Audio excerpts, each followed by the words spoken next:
Alors nous sommes en Martinique, une île française de la Caraïbe, plus précisément à Fort-de-France, qui est la capitale de la Martinique. Et nous allons parler trap, un des courants du rap qui a été initié au début des années 2010 en Martinique par Blade notamment, qui a été l'un des premiers à adopter les codes musicaux et vidéo avec Yankee Business. Il y a 2 ans déjà, nous avons commencé une série d'interviews, des Rack Talk, avec pour ambition d'essayer de comprendre un peu plus ce que représentait le mouvement de la trappe en Martinique. L'un des pionniers de ce mouvement chez nous, c'était un certain Blade, et qui est Shadé, ou Shadé, anciennement Blade. Nous avions cherché à l'avoir à l'époque, mais c'était un peu compliqué. Et aujourd'hui, c'est chose faite. Et on espère que vous allez apprécier. Rack Talk Shadé, c'est maintenant. Merci de nous accueillir dans ton église. Alors en fait, j'allais dire Shadé, Blade. En fait, la première question, c'est en fait comment tu te présentes et qu'est-ce que ton nom veut dire pour toi en fait. Qu'est-ce que ça implique? En fait, Shadé, j'ai pris ça c'est un diminutif du nom El Shaddai, le dénom du Seigneur Jésus, El Shaddai. J'ai pris le chat et le D, c'est pour disciple. Et c'était pour changer parce que comme c'est une nouvelle personne, tu vois, nouvelle mentalité, donc je voulais que le passé soit le passé.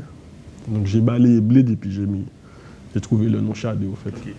On va peut-être un peu revenir sur la période Blade ou sur la musique en général. À la base, qu'est-ce qui t'a donné envie ou quelles sont tes inspirations? Qu'est-ce qui a donné envie de créer ou de faire de la musique et ensuite plus précisément de la trappe?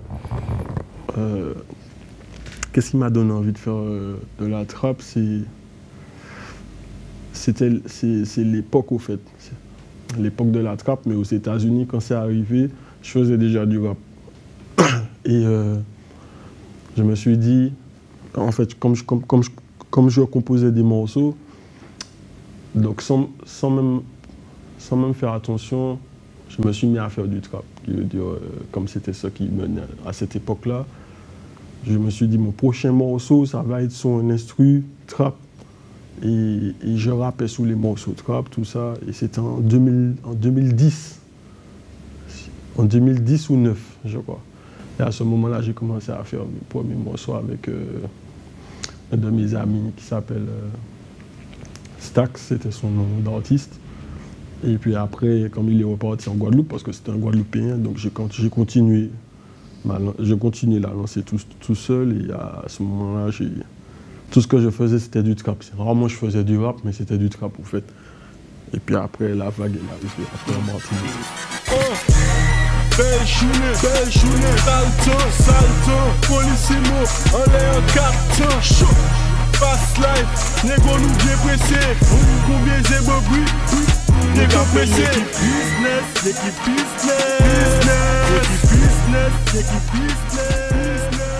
Et l'inspiration, parce que en vrai, quand tu arrives avec la trappe en Martinique, avec notamment Yankee Business, il n'y en a pas vraiment beaucoup, donc l'inspiration, elle vient d'où? Qu'est-ce que tu écoutes? Qu'est-ce qui t'inspire? Qu'est-ce qui te dit, bon, c'est ce que je vais faire dans ces... Qu'est-ce qui m'a inspiré à faire de la trappe? C'était à l'époque, je crois que c'était 2 Chainz. Et parce qu'au fait, la trappe de maintenant, c'était pas celui d'avant, à part Gucci Mane, mais c'était pas vraiment celui d'avant, parce que la trappe d'avant, c'était Young Jeezy, T.I., tout ça, mais c'était plus commercial. Et l'underground, c'était vraiment du 2 Chainz, du Rick Ross, tout ça. Mais ce qui m'a vraiment mis dans le bain, c'est que j'écoutais beaucoup, parce qu'il y a un moment, Young Jeezy, c'était mon artiste préféré, donc j'écoutais beaucoup de Rick Ross et de Young Jeezy. Ça trop revisant, papier coloré en poche là. Ça trop revisant, disque pour éviter poste là. Ça trop revisant, puis là et puis tu la cosse là. Ça trop revisant, trop revisant. De la trappe, donc soit Martinique ou Guadeloupe, tu as aussi des influences, oui, tu as des gens que tu as pu voir évoluer, qui t'ont parlé de la même façon? Pour moi, les gens qui ont vraiment amené la trappe dans les Antilles, pour moi, c'est les Chiens Harry, au fait. Pour moi, c'est vraiment eux qui ont commencé avec ça. D'ailleurs, je leur passe un petit coucou. Et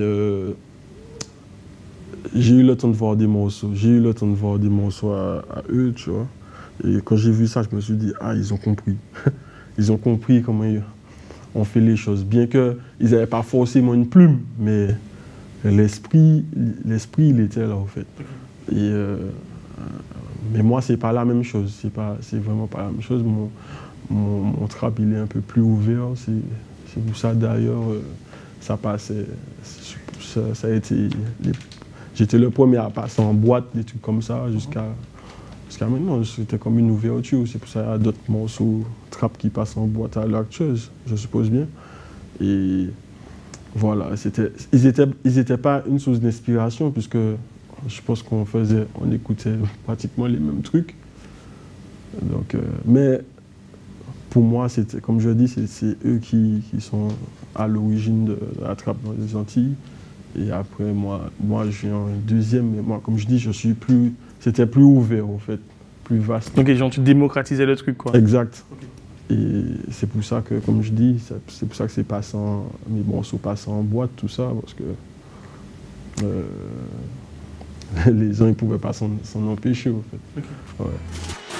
I'm smoking dope, I'm on my cell phone. I'm selling dope, straight off the iPhone. Quand Yankee Business arrive, c'est 2011, c'est ça? Vous savez déjà que ça va manquer un truc, autant l'époque comme ça, parce que nous, on est là aujourd'hui là parce que à la base, on s'est interrogé sur la trappe, et quand on s'est interrogé sur la trappe ou le trap en Martinique, il y a le premier son qui arrive, qui revient, c'est Yankee Business. Parce que la musique, mais aussi parce que le clip, parce qu'il y avait tout un truc derrière, quoi. Et vous savez déjà que c'est un truc qui va manquer ou pas? Je savais déjà, parce qu'au fait, quand j'ai composé Yankee Business, le clip il est sorti les grandes vacances en 2011. Et le morceau, je l'ai écrit en février 2011. Et c'était à ce moment-là que je commençais à me dire, bon, on va commencer à je vais commencer à montrer de quoi on est capable en Martinique. C'était vraiment ça mon esprit, au fait. Et quand je me suis dit ça, à ce moment-là, je me suis dit, ok, je vais faire une mixtape. Mais d'ailleurs, j'ai jamais pu la faire. Et je me suis dit, je vais faire une mixtape. Donc je commençais à composer des morceaux, Yankee Business, il y avait d'autres encore, en les moyens, d'autres trucs.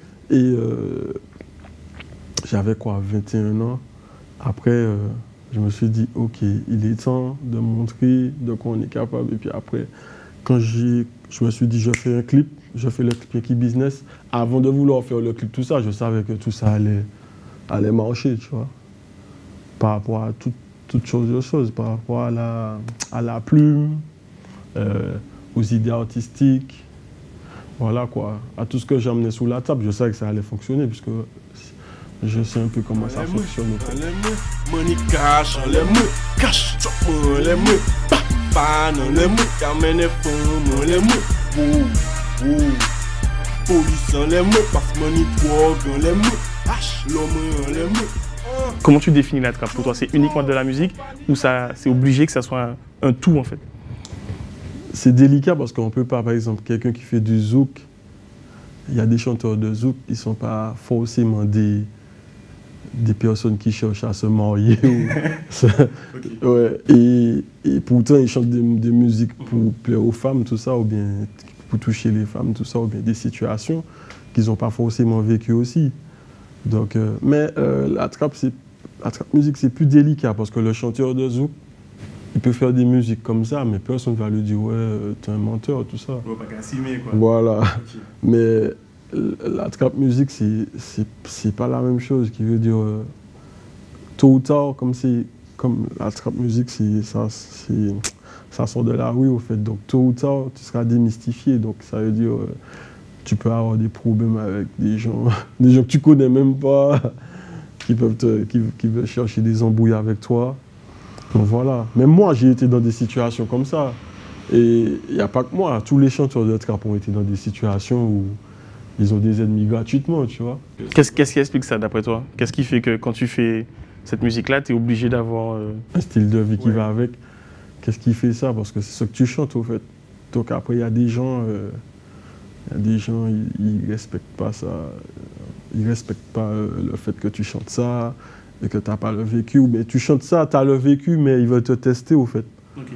Ouais, il y a un truc du, en fait, si vous arrivez fait, si vous réussi, il faut que moi aller en l'air pour. Voilà, mais il y a un peu de tout au fait. Il y a ça, il y a aussi des gars, ils se disent, ils ont envie de te bousculer pour après aller dire aux autres, ouais, j'ai eu affaire avec Bledy Ossor, tout ça, je l'ai giflé, non, tu vois. Et voilà, donc c'est vraiment, moi je veux vraiment dire que c'est vraiment un milieu où, je sais pas, parce que quand tu es dans la rue, tu sais, tu relativises au bout d'un moment, tu te dis, bon, t'as pas envie de continuer à vivre une vie comme ça, tu vois. Bien que même si que tu as peur de personne, mais ou mettre une conscience, tu te dis, mais frère, mais pourquoi je vais rester là, tout ça, non, à risquer ma vie, je sais pas, à vendre de la drogue ou bien à risquer ma vie, à essayer de survivre. Il faut que je m'en sorte, tu vois. C'est pour ça qu'il y a des gens, des gars de la rue, ils sortent de la rue et puis ils vont habiter en France ou bien dans d'autres pays, puis on n'entend plus parler d'eux, tu vois, parce qu'au moins ils ont compris quelque chose. Et même pour la musique, je pense que c'est encore plus sérieux puisque tu as une réputation, en fait. Donc ça veut dire, tu vas vouloir garder une certaine image pour tenir, en fait. Tu vas pas vouloir qu'on te prenne pour un larbin. Donc s'il y a quoi que ce soit qui bouge, tu vas vouloir régler ce problème-là. Un pour la polygamie, donc nous ni physique que la police pas ni thème, bitch mais mauvais, pas connaître discipline. Thème nous gang, nous contre les Philippines. Enseignant tout, boy, 8 à 2 barilé, et puis t'es le même, qu'à côté l'argent parmi les big boy, le cas changer pitch, mais pas nous ni zè, nous ni chou, bref, nous ni saoulé, combien de blood mais nous pas mardi gras. Nous on Hollande la qu'a fumé Marie-Jeanne. On prend un mauvais l'habitude, cabret Jack sec. Fréquenter des mauvais bitch qui qu'a répondu Jack sec. Comment tu vivais ta musique à cette époque-là? C'était quoi le but? Il y avait un but, tu voyais les choses, tu savais que tu avais cette influence-là quand même, que donc tu avais un certain niveau. Est-ce que dans ta tête c'était pour percer? Qu'est-ce qui était la suite du programme, quoi? Parce qu'il y a eu d'autres sons, il y a eu des sons qui ont percé, il y a eu des freestyles en studio qui ont percé, il y a eu beaucoup de trucs, mais comment tu voyais les choses? Tu voulais aller où? Au fait, c'était un peu la débandade, parce que il y a des moments, parce que moi, j'avais pas force. Moi, ça m'est arrivé comme ça de commencer à chanter, c'est pas un truc que j'ai voulu faire. Ma voix, elle est sortie. Mon premier son, j'ai vu que j'avais une plume, je me suis dit waouh, et puis bon, voilà, mais j'avais pas forcément j'avais pas forcément d'objectif. C'est au moment où je me suis dit je vais faire une mixtape, et ça s'est pas fait parce que j'avais pas vraiment la tête là-dessus, tu vois. Et à ce moment-là, je faisais des sons, j'appelais ça des sons perdus parce que je faisais des sons comme ça, où ben, je pouvais me dire bon, je fais un son pour que ça puisse marcher. Et ça marchait, ou bien je disais je fais un son underground, ça veut dire il y a que des amateurs de trap qui connaissent vraiment les sons que je faisais comme ça. Mais là où j'ai vraiment dit, bon, on arrête les bêtises, allons commencer à faire des choses sérieuses, c'était en 2015. Je travaillais avec Azou en 2015, les Grandes Vacances. Je me suis dit, bon, je fais un album pour qu'il puisse sortir, les Grandes Vacances 2016. Et de là, j'ai commencé à faire des morceaux comme Léon Débatché. Non mais gauche dans le bip là, en cas joué dire t'es un fucking real nigga. Brooklyn, on ka vivre là, pas la peine de convertir le roi dans le bill nigga. Les boucs me devraient pas qu'à simuler, confiscation là et moto à simuler, tirer en l'air sous le champ, après faire un shopping sous les champs. Le morceau avec Kalash, encore d'autres personnes. On besoin tout very mad, on besoin tout very mad, on besoin tout very mad, on besoin tout very mad, on besoin tout very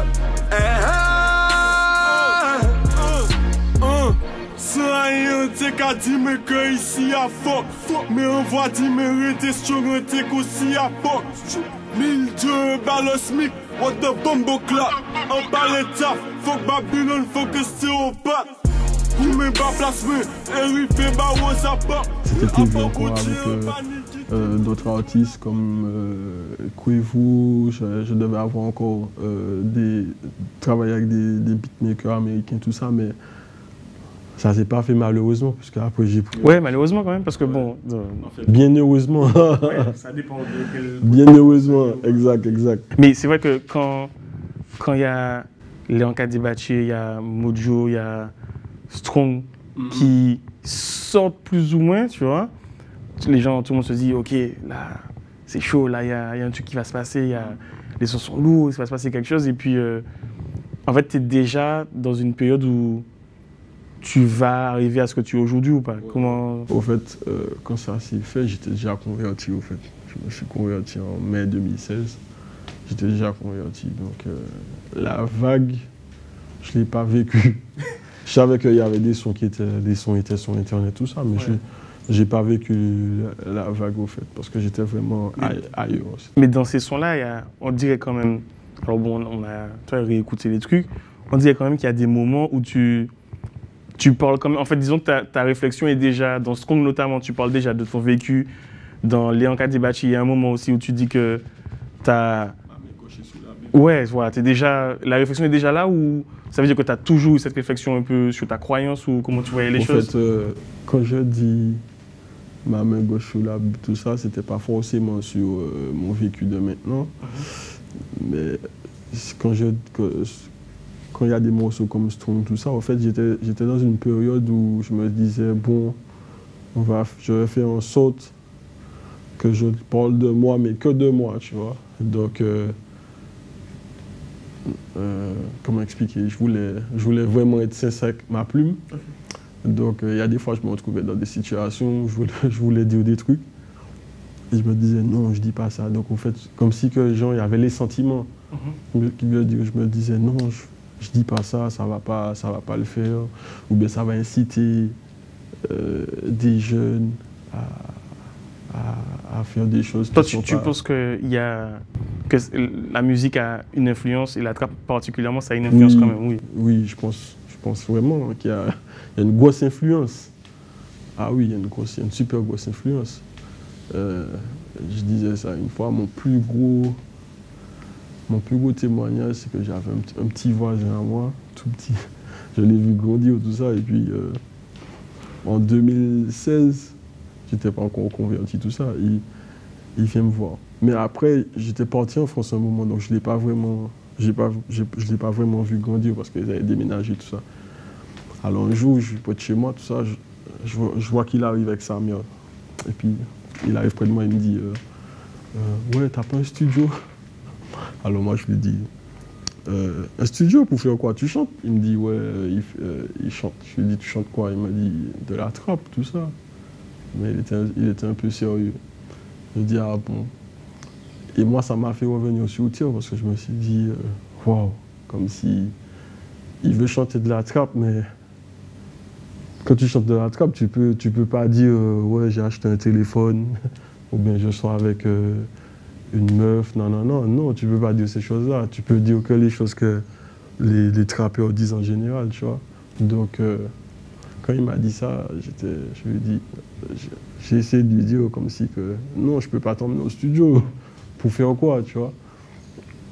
Et après, je l'ai vu sur une photo, tout ça, il avait des bouteilles d'alcool dans sa main, tout ça, comme si genre, il était un thug, tout ça.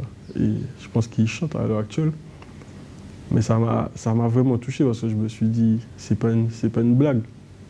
C'est pas une blague, ça peut aller loin, tu vois. Et ils peuvent même se blesser, des jeunes comme ça, parce que c'est un petit, il n'a pas de vécu ou tu vois, il traîne dans la rue ou quoi que ce soit, tu vois. Là, c'est une image qu'il se donne, tu vois. Il va se donner une image pour pouvoir aller avec la musique qu'il va vouloir créer, tu vois. Donc, voilà, moi je pense vraiment que ça joue vraiment sur les jeunes et qu'il ne faut pas prendre ça à la légère.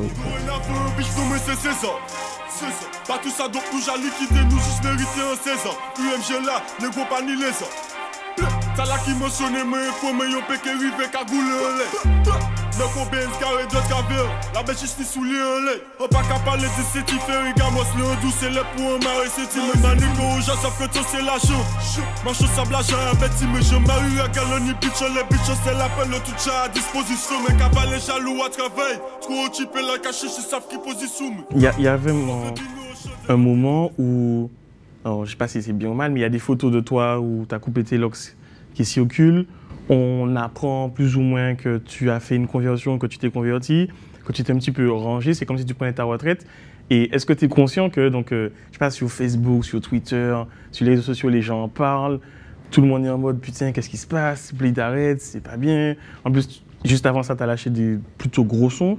Donc, c'est un truc qui fait énormément de bruit. Toi, à ce moment-là, comment tu vis les choses? Ou est-ce que tu es conscient de tout ce qui se passe? Donc, c'est impressionnant, quoi. En fait, je voyais les choses, mais de loin, en fait. Parce que j'étais pas forcément... En fait, je regardais pas forcément tout ce qui se passe. C'était plus des gens qui venaient me voir, des amis, tout ça. Ils me disaient, ouais, il y a tel truc qui se dit, on dit sous toi, tout ça. Mais venant de moi, non. J'étais plus concentré sur aller de l'avant dans ma conversion, en fait. Parce que c'était les débuts et je voulais vraiment me consacrer. Mais tout ce qui était à côté, genre la musique, parce que j'avais vraiment décidé d'arrêter de chanter. C'était pas un truc genre une pause. C'était un truc qui était fini normalement, qui était censé être fini. Voilà. Ouais. Pour moi, c'était fini, en fait. Et voilà, c'est pour ça que je voyais tout ça de loin. J'ai pas vraiment vécu les choses où les gens, tout ce qui se disait sur Internet. Voilà. Donc là, tu deviens chrétien. Et il y a un petit moment pendant lequel, plus ou moins, enfin, nous, on n'a plus de nouvelles de ta musique. Et qu'est-ce qui te fait dire à un moment, ok, c'est bon, Shadé, enfin, comment Shadé à Paris, en fait? Qu'est-ce qui se passe? En fait, pour être bref là-dessus, j'étais... C'est un truc qui est long, normalement. Oui, c'est super long. Il y a un cheminement, quoi. Oui, ah ouais, oui. Mais c'est... Au fait, j'étais parti aux États-Unis en 2016, en décembre 2016. Et j'étais avec un ami à moi de là-bas et il me faisait écouter du rap chrétien américain, tout ça. Et de là, je me suis dit, wow, c'est comme ça on fait ça. Parce qu'après, on m'avait toujours dit que ouais, le Seigneur veut que tu recommences à chanter. Mais pour lui, non. Mais je me disais, mais comment je peux faire ça? Je sais pas comment je peux faire ça. Et j'ai laissé le temps passer. Tout ça. Et en décembre, quand je suis parti, j'étais avec mon ami là-bas, tout ça. Il me disait, écoute ça, non, t'es l'artiste, tout ça. Et c'est de là que j'ai vraiment compris le truc, tu vois. Mais j'ai pas commencé à écrire tout de suite. J'avais déjà vraiment compris, tu vois. Et après les grandes vacances de l'année dernière, c'est là que j'ai commencé à prendre un pic et une feuille. Et puis j'ai écrit mon premier morceau consacré comme un bâché.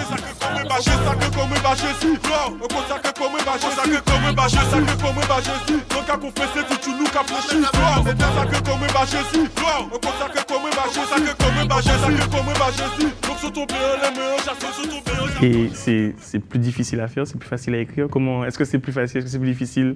Est-ce que pour toi ça se ressemble un peu?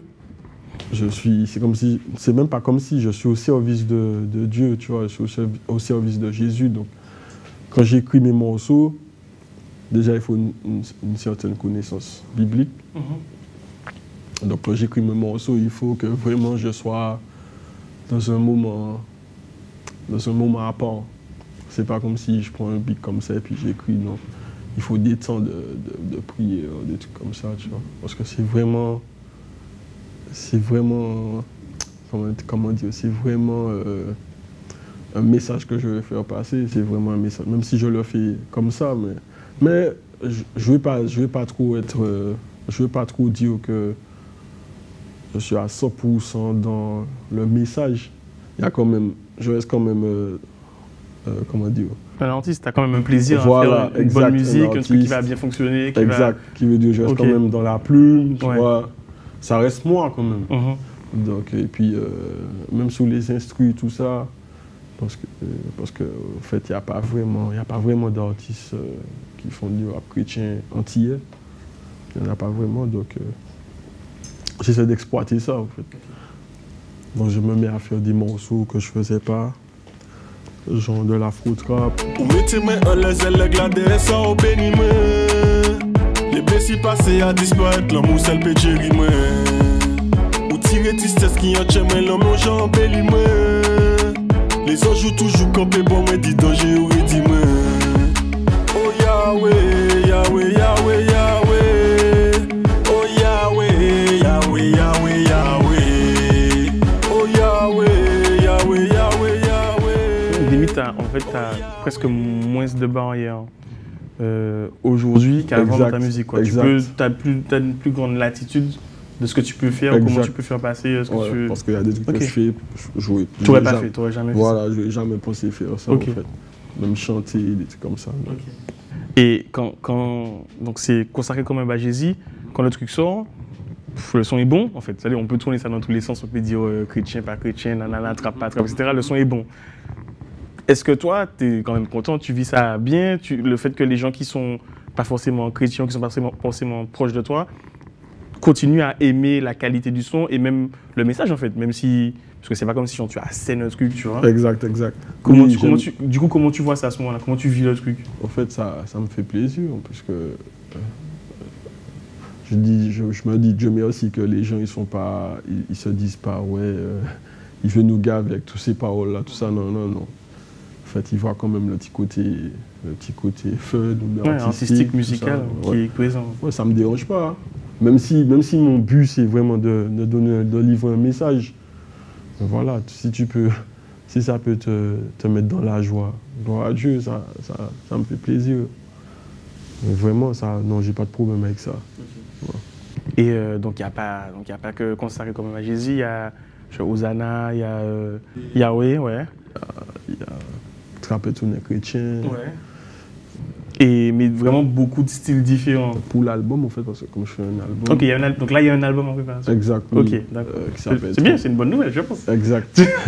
Ça s'appelle Trempé en Christ. Okay. Et sous l'album, en fait, je veux toucher un peu à tout. Tu vois. Okay.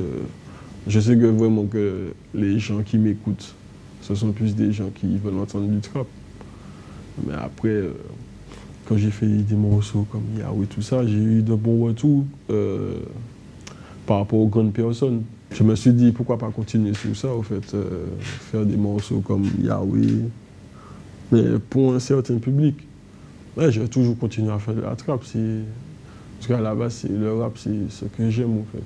C'est mon truc. Alors, il y a une question qu'on se pose, mais qui concerne ta musique en général, c'est le fait que tu chantes en créole. Que ta musique soit vraiment en créole. Il n'y a pas de morceau en français? Non, j'ai jamais fait ça. Ok, il n'y a pas de morceau en français. Tout ce que tu écris, c'est en créole. Donc, du coup, c'est un truc qui parle directement à nous. Pourquoi le créole? Pourquoi cette règle-là que tu as qui est de faire de la musique en créole? Oui, parce que j'aime notre créole déjà. Okay. Et quand j'écris un morceau, des fois, je me dis, il faut que j'essaie d'écouter un truc qu'on dit de tous les jours, mais la façon qu'on parle à Fort-de-France, tout ça. Mais pourquoi je ne veux pas chanter en français? Parce qu'il y a des trous. On ne sait même pas combien d'artistes rappeurs, de rappeurs français qu'il y a en France, mais ils sont vraiment un paquet. Et nous, on peut compter, même s'il y en a qui chantent et qu'on ne les connaît pas, on peut compter. Donc pour moi, c'était vraiment important de relever le créole martiniquais. Parce qu'après, tu trouves des gens comme... qui chantent, des Martiniquais qui chantent en créole guadeloupéen. En fait, je suis pas contre ça, parce que c'est la même chose, on est des frères et sœurs, tout ça. Mais en fait, à ce moment-là, il faut qu'on puisse mettre notre identité en valeur, en fait. Donc, pour moi, je me défends de chanter en français. Ça pourrait peut-être se faire dans 2-3 ans, je sais pas, mais un morceau, pas plus, mais je pense même pas que ça va se faire, puisque c'est vraiment pas mon truc. Ok, même quand tu écris, ça passerait pas. Même un mot, même une phrase, ça me dit rien du tout. Okay. Et Et même pour le créole guadeloupéen, peut-être, à la rigueur, peut-être un mot, tu vois, à la rigueur, ou bien une phrase pour vraiment passer le salut aux Guadeloupéens, tout ça. Mais moi, ça me dit rien, ça me dit vraiment rien. Et comment... Alors, les deux questions, c'est comment les chrétiens, les gens avec qui, de ton église, eux perçoivent ta musique et le fait que tu l'utilises comme véhicule, quoi. Tu fasses passer un message. Ils sont à fond. Ok. Mais tout le monde écoute ça ici, tout le monde écoute. Oui, ils sont à fond. Ok. Ils sont à fond, il n'y a personne qui compte ce que je fais, tout ça. Il n'y a pas de truc de génération, genre ouais, mais c'est de la musique de jeunes, je sais pas quoi. Non, mais justement, quand j'ai des morceaux comme Yahweh, c'est des gens de mon église qui viennent me dire « Ah ouais, j'aime bien ce morceau-là, non, tu vois. » Et ça me dit, bon, ok, ça me donne envie de peut-être recommencer, refaire un morceau comme ça. Mais non, en fait, c'est vraiment eux qui me donnent la force à pouvoir vouloir écrire des sons comme ça ou bien à vouloir faire des morceaux trap, tout ça. C'est vraiment eux. Avant que ça soit les personnes sur Internet qui écoutent Shadé pour trouver un peu la trappe. Exact, c'est vraiment eux ma force avant tout. Bergerie, nous toutes bouillant, la rue qu'on l'église, nous bouillant. Jésus avant tout parce que nous bouillant, ouais, nous bouillant. Aïe, nous bouillant, nous pépé, t'es ça, nous trop bouillant. Qu'est-ce qui fait qu'aujourd'hui tu t'exprimes plus facilement? Parce qu'il n'y a pas que l'interview qu'on est en train de faire là, tu as aussi déjà été interviewé par d'autres magazines, des trucs comme ça, genre l'Oxymore par exemple. Ouais. Qu'est-ce qui fait que maintenant tu t'exprimes plus facilement comme ça? C'est plus pour parler de moi en fait, pour montrer aux gens qu'est-ce qui s'est passé ou bien qu'est-ce qui se passe en ce moment, tout ça. Et puis après, comme je dis, j'ai plus le même mental parce qu'avant, j'étais pas intéressé par faire des interviews. En fait, j'avais un mental un peu foufou, en fait, parce que pour moi, je faisais forcément rien qui puisse faire qu'on vienne me demander pour faire des interviews. Je faisais rien pour ça, quoi. Et donc, je négligeais pratiquement tout ce qu'on me demandait, même pour faire des showcases, tout ça. Je négligeais tout ça. Je refusais de faire des showcases, je refusais de faire des interviews, mais maintenant, c'est plus pareil. C'est plus pareil, parce que comme je dis, je suis au service de Dieu, je suis au service de Jésus. Donc, pour moi, c'est un travail que je fais. Et voilà, et puis il y a moi aussi, j'ai vraiment envie de partager tout ce que je fais, au fait. Et tout ce que tu as pu vivre et ce que tu vis aujourd'hui, quoi. Pas de trucs... Donc il n'y a pas de regrets, il n'y a pas de... Non, tout ça, c'est toi, en fait. Du tout pas, ouais. Il n'y a pas de regrets, il n'y a pas de machine arrière. Donc voilà. Cool. Ben écoute, merci beaucoup de nous avoir reçus. Pas de souci. Ça fait plaisir, franchement.